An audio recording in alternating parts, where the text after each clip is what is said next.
মে মাস একটা ভীষণ সেন্সিটিভ মাস, কারণ মে মাস শেষ হলেই দেবগুরু বৃহস্পতি তিনি কিন্তু তুঙ্গ হবেন। তারই সঙ্গে সঙ্গে মে মাসে আমরা দেখতে পাবো মঙ্গল স্বক্ষেত্রী হচ্ছে। বৃশ্চিকের অধিপতি মঙ্গল তিনি স্বক্ষেত্রী হচ্ছেন। শনি মঙ্গল যোগ, শনি মঙ্গলের উপর রাহুর দৃষ্টি, এগুলো থেকে মুক্তি পাচ্ছে ইউনিভার্স। সুতরাং সময়টা ভালো, সময়টা পজিটিভ। এই সময়ে বেশ উন্নতির সম্ভাবনা রয়েছে। মঙ্গল স্বক্ষেত্রী হওয়ার সঙ্গে সঙ্গে বৃশ্চিক রাশি বা লগ্নের মানুষদের জমি, ভূমি, বাড়ি ইত্যাদি নিয়ে চিন্তা ভাবনা এগুলো বাড়তে দেখতে পাওয়া যাবে। মঙ্গল এই 6th হাউসে আসার সঙ্গে সঙ্গে জমি, জায়গা, ভূসম্পত্তির প্রতি আগ্রহ বাড়বে। কিন্তু যখনই ভূসম্পত্তির প্রতি আগ্রহ বাড়ছে, 4th হাউসে রয়েছে রাহু, তার কারণে কি হবে? ভুল জমি, ভুল বাড়ি, ভুল ক্ষেত্রে ইনভেস্টমেন্ট, বাস্তু না দেখে বাড়ি সিলেকশনের প্রচেষ্টা এগুলো বাড়তে দেখতে পাওয়া যাবে। যাই করুন না কেন, 2বার 3বার 5বার ভাবুন এবং লিখে ভাবুন যে এটা করলে আমার এই ক্রাইটেরিয়া গুলো ফুলফিলড হবে আর এই বিষয়গুলো আমি পাবো না। সেই ক্ষেত্রে কিন্তু এই সমস্যা সৃষ্টি হতে পারে। এবং যদি আপনি লিখে ভাবনা চিন্তা করে করেন, তাহলে সমস্যা থেকে মুক্তি পাবেন। ছোট্ট ছোট্ট কারণে গৃহ শান্তি বিঘ্নিত হতে পারে। ইমোশনাল সেন্সিটিভ বৃশ্চিক রাশি বা লগ্নের মানুষরা এমন একটা কথা বলে ফেললেন যে কথার ফলে আপনিও বুঝতে পারলেন না তার মিনিং কি হলো। একটা বিষয় ভেবে বললেন আর তার মানে বাড়ির লোক বার করলো আরেকটা। মাকে একটা কথা বললেন, বলার মা বললো তুই আমাকে এটা বললি, তুই আমাকে এটা বলতে পারলি। শুরু হয়ে গেল তুমুল অশান্তি। এই অশান্তি কিন্তু অনেক দূর যেতে পারে। এবং মে মাসে বৃশ্চিকের দশমে কেতু, তার দৃষ্টি আপনার দ্বিতীয় ভাবের উপর। বাক্যের নিয়ন্ত্রণ এবং অর্থ পরিবর্তিত হওয়ার সম্ভাবনা এটা রয়েছে। অন্যদিকে আমরা দেখতে পাচ্ছি 4th হাউসে রাহুর অবস্থান, সেখানেও বেশ কিছু সমস্যা দেখতে পাওয়া যাচ্ছে। আর এই 4th হাউসে রাহু কিন্তু পারিবারিক অশান্তিকে আর একটু, যেটা বলা হয় যে ঘিয়ের মধ্যে আগুনের সলতে দিয়ে দেওয়া, সেরকম একটা ঘটনা ঘটিয়ে দেওয়ার চেষ্টা করবে। খেয়াল রাখতে হবে এই সময় আপনার স্বামী বা স্ত্রী, তার যে আয়ের উৎস, সেই জায়গাটি যেন কোনোভাবে ডিস্টার্ব না হয়। মাথা ঠান্ডা রাখা, প্রতিবাদ পরে হবে, এখন নয়। সময়ের জন্য অপেক্ষা করা এবং সিচুয়েশন কতটা আমার পক্ষে আর কতটা আমার বিপক্ষে এটা উপলব্ধি করা। এখন ওয়েট অ্যান্ড অবজার্ভ, এই নীতিতে আপনার স্বামী বা স্ত্রীকে থাকতে হবে। হতে পারে আপনার স্বামী আপনার পরিবারের আয়ের মূল উৎস, হতে পারে আপনার স্ত্রীর সাপোর্ট ছাড়া আপনার পক্ষে এগোনো মুশকিল হচ্ছে, হতেই পারে এগুলো। আর এরকম যদি সিচুয়েশন হয়, তাহলে কিন্তু অবশ্যই খেয়াল রাখতে হবে যে সিচুয়েশন ডিস্টার্বড হতে পারে, সিচুয়েশন ডাইভার্টেড হতে পারে, কর্মক্ষেত্রে বড় অশান্তি সৃষ্টি হতে পারে।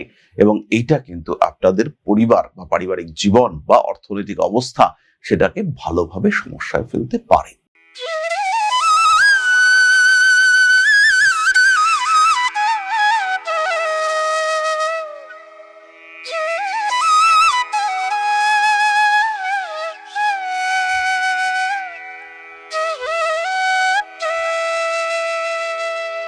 নমস্কার, ঋষিবাণী ইনস্টিটিউট অফ ভেদিক অ্যাস্ট্রোলজির পক্ষ থেকে স্বাগত জানাই আজকের জ্যোতিষ আলোচনায়। আমি শান্তনু আপনাদের সঙ্গে। আলোচ্য বিষয় বিশুদ্ধ জ্যোতিষ, মে মাস এবং বৃশ্চিক রাশি।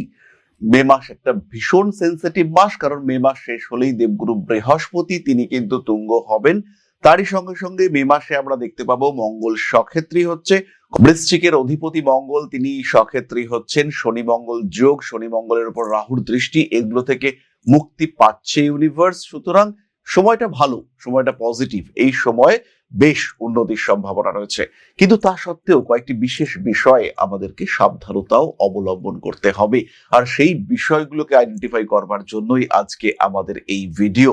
মঙ্গল স্বক্ষেত্রী হওয়ার সঙ্গে সঙ্গে বৃশ্চিক রাশি বা লগ্নের মানুষদের জমি, ভূমি, বাড়ি ইত্যাদি নিয়ে চিন্তা ভাবনা এগুলো বাড়তে দেখতে পাওয়া যাবে। নতুন কাজের সুযোগ জীবনে আসতে দেখতে পাওয়া যাবে। ধীরে সুস্থে নিজের ক্ষেত্রটিকে আরো প্রশস্ত করে তুলবার প্রচেষ্টা সেটাও বাড়তে দেখতে পাওয়া যাবে। মঙ্গল এই 6th হাউসে আসার সঙ্গে সঙ্গে জমি, জায়গা, ভূসম্পত্তির প্রতি আগ্রহ বাড়বে।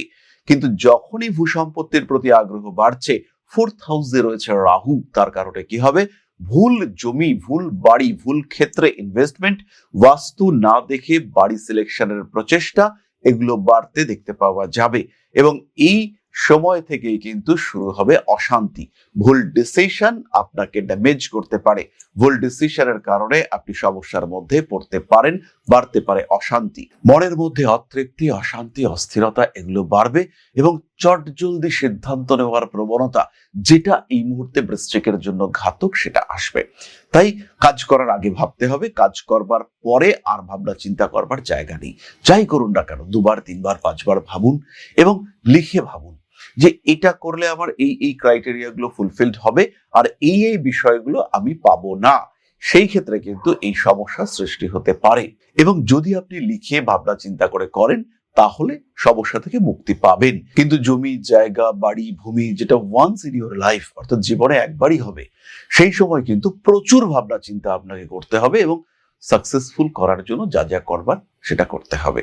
পেপারস দেখুন খুব ভালো করে, জাজ করুন, উকিলকে পয়সা দিয়ে সার্চিং করান, জমি জায়গাতে যেন কোনো রকম ডিসপিউট না থাকে সেই জমি কিনুন, না হলে পরের অশান্তিগুলো অ্যাভয়েড করতে পারবেন না। পরবর্তী বিষয়টি হলো গৃহ শান্তি। ছোট্ট ছোট্ট কারণে গৃহ শান্তি বিঘ্নিত হতে পারে। ইমোশনাল সেনসিটিভ বৃশ্চিক রাশি বা লগ্নের মানুষরা এমন একটা কথা বলে ফেললেন যে কথার ফলে আপনিও বুঝতে পারলেন না তার মিনিং কি হলো। একটা বিষয় ভেবে বললেন আর তার মানে বাড়ির লোক বার করলো আরেকটা। মাকে একটা কথা বললেন, বলার মা বলল তুই আমাকে এটা বললি, তুই আমাকে এটা বলতে পারলি। শুরু হয়ে গেল তুমুল অশান্তি। এই অশান্তি কিন্তু অনেক দূর যেতে পারে এবং মে মাসে বৃশ্চিকের দশমে কেতু তার দৃষ্টি আপনার দ্বিতীয় ভাবের উপর, বাক্যের নিয়ন্ত্রণ এবং অর্থ পরিবর্তিত হওয়ার সম্ভাবনা এটা রয়েছে। অন্যদিকে আমরা দেখতে পাচ্ছি 4th হাউসে রাহুর অবস্থান, সেখানেও বেশ কিছু সমস্যা দেখতে পাওয়া যাচ্ছে। আর এই 4th হাউসে রাহু কিন্তু পারিবারিক অশান্তিকে আর একটু, যেটা বলা হয় যে ঘিয়ের মধ্যে আগুনের সলতে দিয়ে দেওয়া, সেরকম একটা ঘটনা ঘটিয়ে দেওয়ার চেষ্টা করবে। এখানে ঘি নয়, এখানে কিন্তু পেট্রোল রেডি হয়ে রয়েছে। রাহু কুম্ভ রাশিতে, বায়ুতত্ত্বের রাহু, তার উপরে নিজের নক্ষত্রে, তার উপরে সেটা আপনার 4th হাউসে, মোস্ট সেন্সিটিভ হাউসে বসে রয়েছে রাহু। ফলে এই পারিবারিক অশান্তি এটা কিন্তু আপনার মানসিক দুশ্চিন্তার একটা বড় কারণ সৃষ্টি করতে পারে। তৃতীয় বিষয়টি হলো এই সময় আপনার স্বামী অথবা স্ত্রীর কর্মক্ষেত্রে কিছু অস্থির পরিস্থিতি সৃষ্টি হতে পারে। খেয়াল রাখতে হবে এই সময় আপনার স্বামী বা স্ত্রী তার যে আয়ের উৎস সেই জায়গাটি যেন কোনোভাবে ডিস্টার্ব না হয়। মাথা ঠান্ডা রাখা, প্রতিবাদ পরে হবে, এখন নয়, সময়ের জন্য অপেক্ষা করা এবং সিচুয়েশন কতটা আমার পক্ষে আর কতটা আমার বিপক্ষে এটা উপলব্ধি করা। একটা কথা আছে বিভিন্ন রাজনৈতিক ক্ষেত্রে আমরা দেখি, কথাটিকে বলা হয় জল মাপছি, কত গভীর জল সেটা মাপছি। তো এখন সময়টা হচ্ছে জল মাপার সময়। এখন জল তোলা বা জল ঢালার সময় নয়, এখন ওয়েট অ্যান্ড অবজার্ভ এই নীতিতে আপনার স্বামী বা স্ত্রীকে থাকতে হবে। হতে পারে আপনার স্বামী আপনার পরিবারের আয়ের মূল উৎস, হতে পারে আপনার স্ত্রীর সাপোর্ট ছাড়া আপনার পক্ষে এগোনো মুশকিল হচ্ছে, হতেই পারে এগুলো। আর এরকম যদি সিচুয়েশন হয় তাহলে কিন্তু অবশ্যই খেয়াল রাখতে হবে যে সিচুয়েশন ডিস্টার্বড হতে পারে, সিচুয়েশন ডাইভার্টেড হতে পারে, কর্মক্ষেত্রে বড় অশান্তি সৃষ্টি হতে পারে এবং এটা কিন্তু আপনাদের পরিবার বা পারিবারিক জীবন বা অর্থনৈতিক অবস্থা সেটাকে ভালোভাবে সমস্যায় ফেলতে পারে। চতুর্থ বিষয়টি একটু বয়স্ক মানুষদের জন্য, অথবা যারা বিপজ্জনকভাবে বাইক চালান বা দৌড়ে দৌড়ে সিঁড়ি থেকে ওঠানামা করেন এবং যারা বাথরুমে ঢুকলে পরেই চঞ্চল হয়ে ওঠেন, সেই সমস্ত মানুষদের জন্য। হাঁটুতে কমপ্লিকেটেড ফ্র্যাকচার বা আঘাত প্রাপ্তির সম্ভাবনা রয়েছে। লিগামেন্ট ছিঁড়তে পারে, যা ট্রিটমেন্ট কিন্তু বেশ কঠিন হতে পারে। এক্সারসাইজ করতে হবে, শরীর চর্চা অবশ্যই করতে হবে, কিন্তু সেটা যাতে অতিরিক্ত না হয়। অতিরিক্ত ভার উত্তোলন বা বহন আপনার জন্য ঘাতক হতে পারে। হাঁটু, কোমরের কাছে শির দ্বারা অর্থাৎ L4 L5 এই সমস্ত জায়গায় কিন্তু আঘাতপ্রাপ্ত হতে পারেন।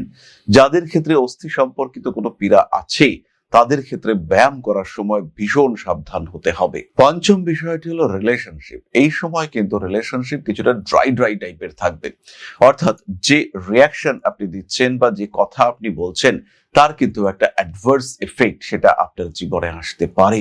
এই সময় প্রেমিক কিংবা প্রেমিকা তাদের মন বুঝে একটু আপনাকে চলতে হবে। অনেক দিনের রিলেশনশিপ ব্রেকআপ হতে পারে। পঞ্চমে শনি ভীষণ অ্যাক্টিভ, উত্তর ভাদ্রপদে রয়েছেন, তার অ্যাক্টিভিটি চরম, তিনি কিন্তু যে কোনো মুহূর্তে বিচ্ছিন্নতা নিয়ে আসতে পারেন।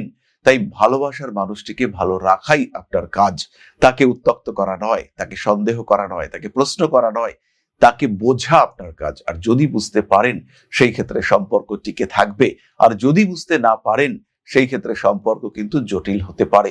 বহুদিনের সম্পর্ক, যে সম্পর্কের উপর আপনি আত্মিকভাবে নির্ভরশীল, সেই সম্পর্ক নষ্ট হতে পারে একটা কথায়। তাই খেয়াল রাখতে হবে, বুঝে চলা এটা কিন্তু ভীষণ জরুরি। পঞ্চমে শনি কিন্তু ঘাতক রেজাল্ট দিতে পারে। ইনভেস্টমেন্ট করুন ঠান্ডা মাথায়, লং টার্মের জন্য। পুরনো অভিজ্ঞতা নিয়ে ইনভেস্ট করুন, আয়ের জন্য ইনভেস্ট করুন, পরিশ্রমকে পাথেয় করুন। পঞ্চমে শনি আছে, ফাটকা টাকা পয়সা দিলেও ধরে রাখতে পারবেন না। শেয়ার মার্কেটে তো যারা বিজনেস করেন তাদের খুব সচেতন ভাবে ইনভেস্ট করতে হবে।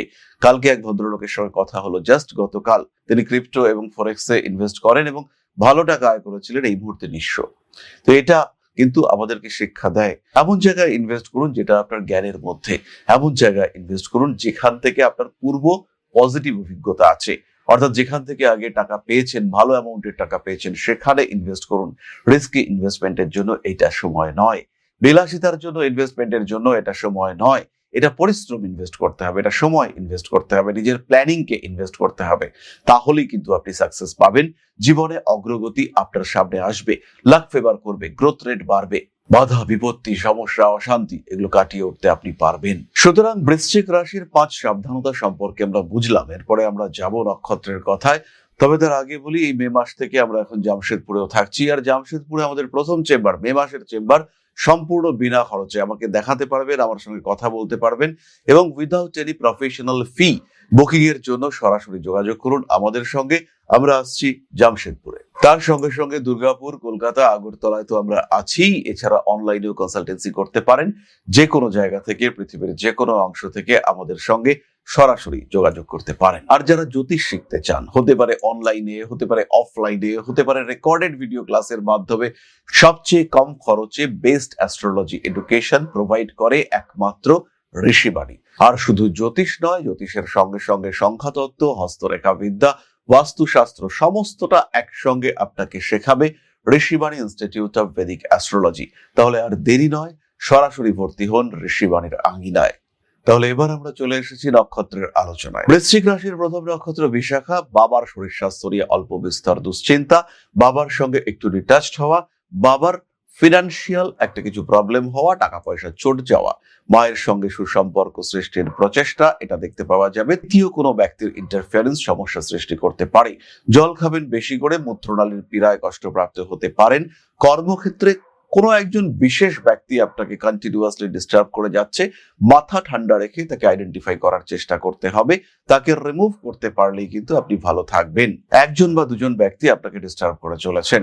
রান্না করবার সময় একটু সাবধান হতে হবে, হাতে গরম ছ্যাঁকা লাগার সম্ভাবনা রয়েছে। পরবর্তী নক্ষত্র অনুরাধা। কাজকর্মের সুযোগ বাড়লেও পক্ষপাতিত্বের শিকার হতে পারেন। সেভিংস, ইনভেস্টমেন্ট প্রত্যেকটি ক্ষেত্রে খুব সচেতন হওয়ার চেষ্টা করতে হবে। পুরনো প্রেম, পুরনো রিলেশনশিপ ফিরে আসার সংযোগ রয়েছে। বাড়ি পাল্টাতে পারেন। বাড়ি পাল্টানোর ক্ষেত্রে ভীষণ সচেতন হতে হবে এবং পুরনো সম্পর্ক নতুন সম্পর্কের মধ্যে একটা টাসল, এটা কিন্তু আপনাকে ফেস করতে হবে। বিয়ের কথাবার্তা ফাইনাল হতে চলেছে, প্রতারিত যাতে না হন সেই দিকে খেয়াল রাখতে হবে। 11ই মে পর্যন্ত আঘাত প্রাপ্তির সম্ভাবনা রয়েছে, খুব সাবধান থাকতে হবে। শিক্ষা ক্ষেত্রে বা প্রফেশনাল ফিল্ডে কোনো টাকা পয়সা দিয়ে প্রতারিত হতে পারেন। কোনো মিডলম্যান বা কোনো এজেন্ট তাদেরকে টাকা দেওয়ার আগে 10 বার ভাবনা চিন্তা করতে হবে। পায়ের একদম নিচের অংশে আঘাতপ্রাপ্ত হতে পারেন অনুরাধা, সেক্ষেত্রে একটু বেশি সচেতন থাকতে হবে। পরবর্তী নক্ষত্র জ্যেষ্ঠা। ইমোশনাল ব্ল্যাকমেলিং এর শিকার হতে পারেন। সন্তান প্রাপ্তির ক্ষেত্রে কিছুটা বাধা আসতে পারে, তাই যারা এই মুহূর্তে গর্ভে সন্তান ধারণ করেছেন খুব সাবধান তাদের হতে হবে। নতুন ব্যবসায় ইনভেস্টমেন্ট ভাবনা চিন্তা করে করা উচিত। পার্টনারশিপ 1 লক্ষ বার ভাবুন যে মানুষটার সঙ্গে পার্টনারশিপে যাবেন সেই মানুষটা কত ইনভেস্ট করছেন, কেন আপনার পার্টনারের প্রয়োজন, প্রত্যেকটি বিষয় ভাবুন। তারপরে ডিসিশন নিন আদৌ এই মানুষটাকে আপনি অ্যাজ এ পার্টনার চুজ করবেন কিনা। ব্যবসায়িক ক্ষেত্রে উন্নতি আসছে, কোন তৃতীয় ব্যক্তির মাধ্যমে উন্নতি আসতে চলেছে। এই তৃতীয় ব্যক্তিটাকে ভালো রাখার চেষ্টা এটা আপনাকে অবশ্যই করতে হবে। আরো একটি বিষয়, বন্ধু বান্ধব নতুন আসতে পারে জীবনে, তাদের সঙ্গে অ্যাটাচমেন্ট বাড়বে। এটা একটু ভেবে কতটা আপনি অ্যাটাচড হবেন সেটা আপনাকে দেখতে হবে এবং এগোবার চেষ্টা করতে হবে। রাজনৈতিক সক্রিয়তা সেটা বাড়তে পারে, পুরনো প্রেম ফিরে আসার সম্ভাবনা দেখতে পাওয়া যায়। এরপরে আমরা চলে আসবো আলোচনার পরবর্তী পর্যায়ে, অর্থাৎ আপনাদের প্রশ্নে জ্যোতিষের উত্তর। তবে তার আগে ছোট্ট একটি বিষয় আপনাদের সঙ্গে শেয়ার করতে চাইব। জ্যোতিষশাস্ত্র এমন একটা শাস্ত্র যেটা আপনার জীবন, আপনার ভাগ্য, আপনার অবস্থান, আপনার চিন্তাধারা, আপনার জীবন দর্শন প্রত্যেকটাকে বদলে দিতে পারে। প্রত্যেকটি ক্ষেত্রে আপনার ব্যর্থতাকে সরিয়ে রেখে সাফল্যের মুখ দেখাতে পারে এই শাস্ত্র। আর এখন Rishibani institute of Vedic astrology শিক্ষা এবং জ্যোতিষ চর্চা দুটো নিয়েই উপস্থিত আগরতলা এবং দুর্গাপুরে। উত্তর এবং দক্ষিণ কলকাতার সঙ্গে সঙ্গে সরাসরি আমাদের সঙ্গে আপনি সাক্ষাৎ করতে পারবেন এবার থেকে আগরতলা এবং দুর্গাপুরেও। তাই যখন জীবনে প্রতিকূলতা বারবার আপনাকে ধাক্কা দিচ্ছে, যখন আপনার অগ্রগতি বিভিন্ন ক্ষেত্রে বাধাপ্রাপ্ত হচ্ছে, আপনার এগিয়ে চলার পথ যখন প্রতিবন্ধকতা প্রতিকূলতায় পূর্ণ হয়েছে, সেই সময় আপনার পরামর্শ নিতে হবে একজন সঠিক জ্যোতিষ বন্ধুর। আর যখন আপনি সঠিক জ্যোতিষ বন্ধু খুঁজতে চাইছেন, তখন ঋষিবাণী রয়েছে আপনার সামনে। ম্যাজিক নয়, লজিকে বিশ্বাস করে ঋষিবাণী। খেয়াল রাখতে হবে প্রত্যেকটা মানুষের একটা নির্দিষ্ট আধার রয়েছে, তারা একটা লেভেল পর্যন্ত অ্যাচিভ করতে পারে। প্রত্যেকটা মানুষের জীবনে কিছু কর্ম রয়েছে, সেই লেভেলকে পুরোপুরি অ্যাচিভ করবার জন্য, আপনার প্রাপ্তিকে সম্পূর্ণ করবার জন্য অবশ্যই জ্যোতিষ আপনাকে সাহায্য করবে। এরকম কখনোই নয় যে আপনাকে কোটি কোটি কোটি কোটি টাকা দিতে পারে জ্যোতিষ, কিন্তু যতটুকু আপনার প্রাপ্তির যোগ রয়েছে, যতটুকু আপনার ক্ষমতা, সেটুকুকে পুরোপুরি প্রাপ্তিতে সাহায্য করবে এই জ্যোতিষ শাস্ত্র। তাই আর দেরি নয়। হতে পারে আপনি দুর্গাপুরে থাকেন, হতে পারে আপনি পশ্চিমবঙ্গের পশ্চিমাংশে থাকেন, অথবা আপনি নর্থ ইস্টের একজন বাসিন্দা। সেই ক্ষেত্রে সরাসরি যোগাযোগ করুন, কারণ এখন আমরা থাকছি আপনার শহর আগরতলায় এবং আপনার শহর দুর্গাপুরেও। তাহলে এবার আমরা চলে আসবো আপনাদের প্রশ্ন পর্যায়ে। প্রশ্ন করেছেন Dipika Karmakar, date of birth 6/7/1994, place Kolkata, time 5:09 PM, বৃষ রাশি। বিয়ের যোগাযোগ একদমই হচ্ছে না, অনেকবারই সম্বন্ধ কেটে গেছে, আমার লাইফ থেকে অশান্তি একদম যাচ্ছে না, কোনো কাজে সাকসেসফুল হচ্ছি না, কি করা যায় একটু বলুন। দীপিকা, প্রথমেই বলি, 4th হাউস আপনার কুণ্ডলিতে ভীষণভাবে ড্যামেজড। সম্বন্ধ দেখবার সময় অবশ্যই বাড়ির থেকে বাইরে কথাবার্তা বলা প্রেফার করুন। কোনো ক্যাফে, কোনো জায়গা, সে সমস্ত জায়গায় সম্বন্ধের ব্যাপারে আপনি কথাবার্তা বলুন। বাড়ির লোকরা এসে আপনার জায়গাটা দেখুক, বা দেখাশোনাটাকে এমন ভাবেই পরিকল্পনা করুন যাতে একটা বাইরের ইনভলভমেন্ট থাকে। বাড়ির থেকে দূরে চাকরি প্রাপ্তির চেষ্টা করুন, চাকরি প্রাপ্তি আপনার ক্ষেত্রে হবে।